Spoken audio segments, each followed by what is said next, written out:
Welcome to our channel the stories world. इस channel पे आपको मज़े मज़े की कहानियाँ सुनने को मिलेंगी, तो चैनल को सब्सक्राइब करें और बेल आइकन को प्रेस कर लीजिए ताकि हमारी हर आने वाली स्टोरी आप तक पहुंचती रहे। शुक्रिया। फ़लस्तीनी अवाम और इज़राइली काबिज़ अफ़वाज के दरमियान हंगामा खेज़ लड़ाई के मरकज़ में एक दलेर फ़लस्तीनी सिपाही रहता था जिसका नाम खलील था। खलील की कहानी अपने वतन के लिए लड़ने वालों के गैर मुतज़लज़ल अज़म और नाकाबिले तस्ख़ीर जज्बे के मज़हर है। खलील मगरबी किनारे के एक छोटे से गांव में पैदा हुआ था जो जैतून के बागों और पथरीली खत्तों के दरमियान घरा हुआ था।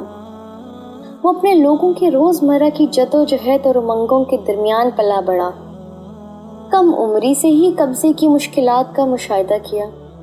बचपन में वो अक्सर अपने बुज़ुर्गों की कहानियाँ, खोए हुए वतन की कहानियाँ और आज़ादी की तड़प सुनते थे जो उनके दिलों में मीनार की तरह जलती थी। उसकी परवरिश एक करीबी ख़ानदान में हुई थी और उसके वालिदैन ने उसके अंदर अपने वर्से और फ़लस्तीनी अवाम के हकूक़ और वक़ार के लिए लड़ने की अहमियत पर फ़ख्र का गहरा एहसास पैदा किया। खलील के बड़े भाई तारिक भी आज़ादी पसंद रह चुके हैं और उनकी याददाश्त इस मकसद के मुस्तकिल याद दहानी के तौर पर काम करती है जिसके लिए वो दोनों लड़े थे। खलील ने 18 साल की उम्र में मुज़ाहमती तहरीक में शमूलियत इख्तियार की। उसने फ़ौजी हिकमत अमली की सख्त तरबियत हासिल की, लेकिन ये फ़लस्तीनी काज़ पर उनका गैर मुतज़लज़ल यकीन था जिसने उन्हें अलग कर दिया। वो न सिर्फ अपने वतन की आज़ादी के लिए लड़े बल्कि उन नस्लों की उम्मीदों और ख्वाबों के लिए भी लड़े जो बहुत अरसे से दबाए हुए थे। जंग के दौरान खलील और उसके साथी इज़राइली काबिज़ अफ़वाज के साथ शदीद लड़ाई में मसरूफ़ रहे। उन्होंने काबिज़ीन की फ़ौजी ताकत का मुकाबला करने के लिए गोरीला जंगी हरबे इस्तेमाल किए। खलील दूसरे बहुत से फ़लस्तीनी जंगजुओं की तरह रोज़ाना जंग की तल्ख़ हकीकतों का सामना करता था, दोस्तों का नुकसान और अपने वतन की तबाही।